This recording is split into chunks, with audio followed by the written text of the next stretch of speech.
जीवा शिवाची बैल जोड साई बेगिना पुढी पुढ ते काय चांगळे वाजलेले काय त्याचा आनंद काय नऊवार घातलेली बायको त्याची अरे काय आवाज होता पैसे नसतील पण आनंदाची झोप होती। लहानपणी एक चित्रपट पाहिला होता काय शेतकरी ते काय फेटा बांधलेला काय तुरा निघालेला काय तो चाबूक काय ती गाडी काय ते पांढरे शुभ्र बैलाची जोडी आता पोळा पोळा आहे पोळा आणि त्या पोळ्याच्या वेळेला ते रंगवलेले बैल झूल घातलेले बैल आणि काय शेतकऱ्याची महाराज शेतकऱ्याच्या मालालाही बऱ्यापैकी भाव होता आणि शेतकरी खुश होताना आनंदी होताना सगळ्याला जगवताना त्याला जो आनंद व्हायचा तो कुणाला व्हायचा नाही। अरे ज्वारीच लागते खायला गहूच लागतात आणि डाळीच लागतात ते कसल्याही जगातल्या कुठल्याच कंपनीत तयार होत नाहीत।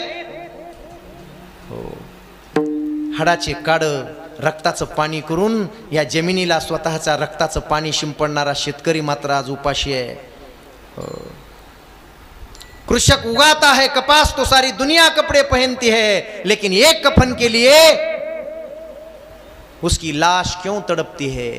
फार अवघड झालंय शेतकऱ्याचं जीवन जगणाऱ्याला माहित आहे माय बाप हो काय कष्ट आहे त्याच्या जीवनामध्ये। एवढं धन नसेल आज एवढा पैसा असून आम्ही रात्रंदिवस झोपेसाठी झोपेच्या गोळ्या खाऊन तळमळतोय माय बाप हो।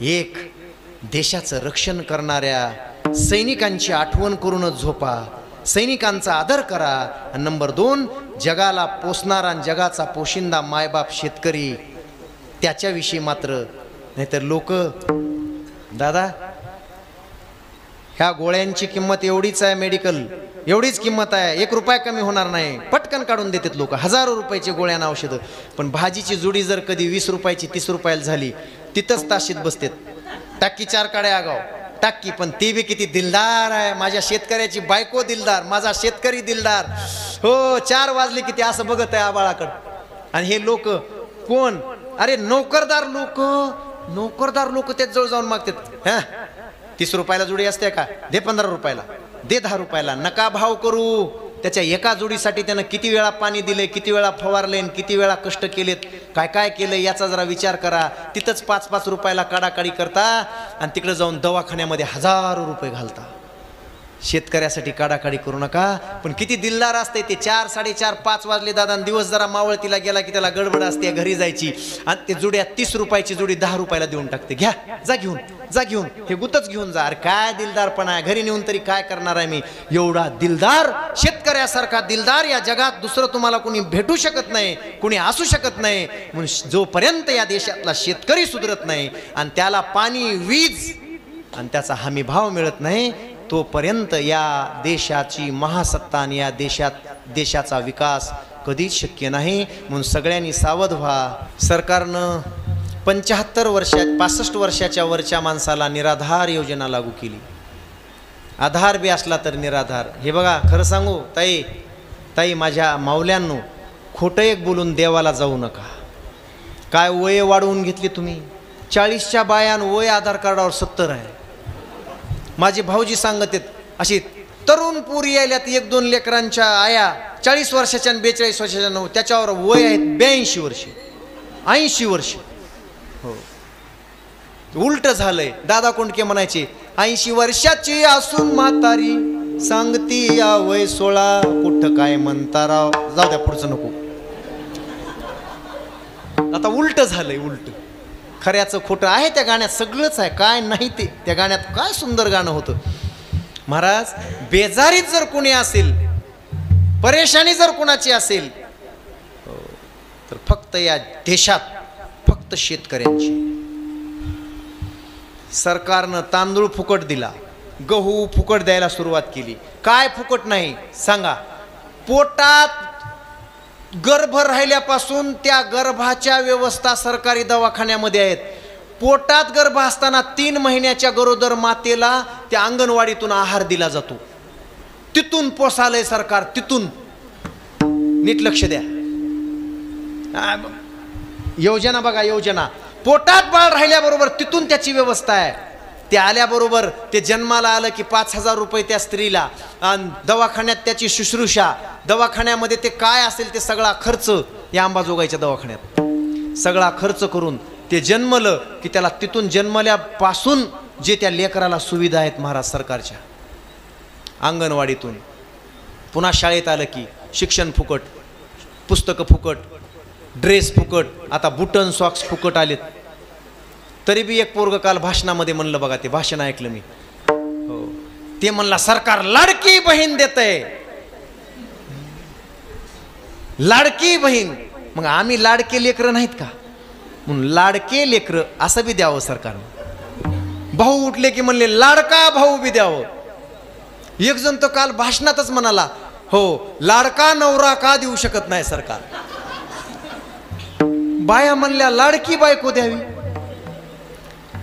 माणसाला मरेपर्यंत फुकट आहे, मेल्यानंतर सुद्धा जर कोणी हात लावित नसेल तर शासनाच्या वतीनंच त्याला नेऊन स्मशानात जाळलं जातंय. इथवर फुकट आहे. पोटात असल्यापासून मेल्यानंतर सुद्धा सगळं कार्यक्रम होईपर्यंत सगळं फुकट देत असेल सरकार. नीट आहे का?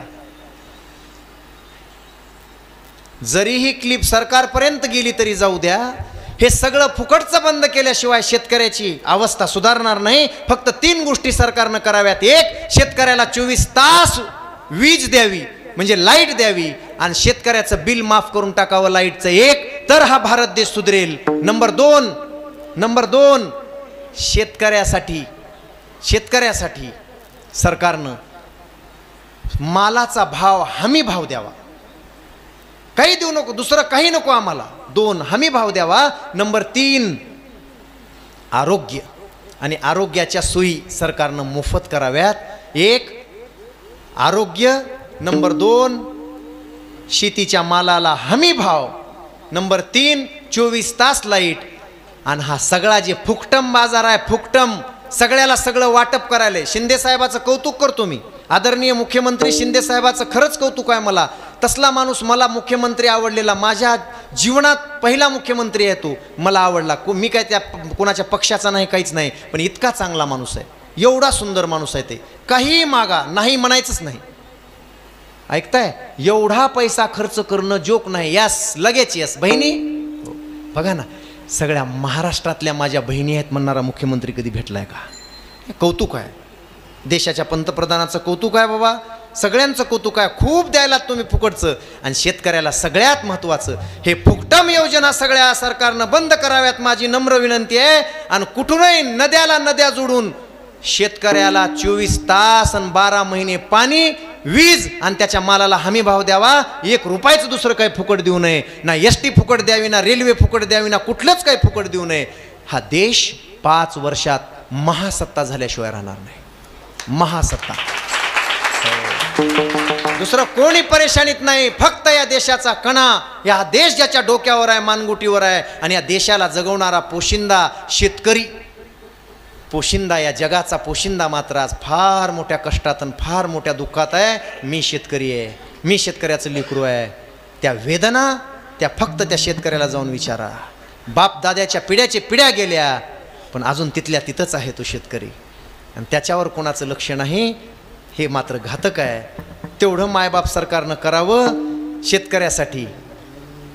हो, कृषी मंत्री होते शरदचंद्रजी पवार साहेब, शेतकऱ्यांची जाण असलेला नेता, जाणता राजा म्हणायचे लोक, आणि आपल्या भागातलं एक रत्न. खरं तर ते आता मंत्री असते, ग्रामविकास मंत्री, लोकनेते गोपीनाथरावजी मुंडे साहेब, ते जर आता असते ना आणि 10 वर्ष राहिले असते तर खरंच सगळं त्यांच्या डोक्यातल्या योजना पूर्ण झाल्या असत्या. या सगळ्या नद्या जोडायचा प्रकल्प त्यांच्या डोक्यात होता, मराठवाडा सुपीक करायचा संकल्प त्यांच्या डोक्यामध्ये होता. शेतकऱ्यांचा वाली, शेतकऱ्यांचा वाणी, शेतकऱ्यांचा मायबाप.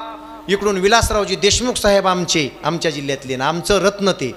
आणि या बीड जिल्ह्यामध्ये जन्माला आलेला एक लोकनेता की ज्यांना रात्रंदिवस गोरगरीब आणि शेतकरी मायबापाची चिंता होती. जनता जनार्दनच माझं सर्वस्व आहे म्हणणारा असा, शेतकऱ्यासाठी तळमळणारा एक लोकनायक आपल्यातून निघून गेला. नाहीतर शेतकरी, अरे हा देश सोने की चिडिया, या देशाला सोन्याची चिडिया म्हणायची. हो, जहाँ डाल डाल पर सोने की चिड़िया करती है बसेरा, वो भारत देश है मेरा, वो भारत देश है मेरा, ओ भारत देश है मेरा, ओ भारत देश है मेरा।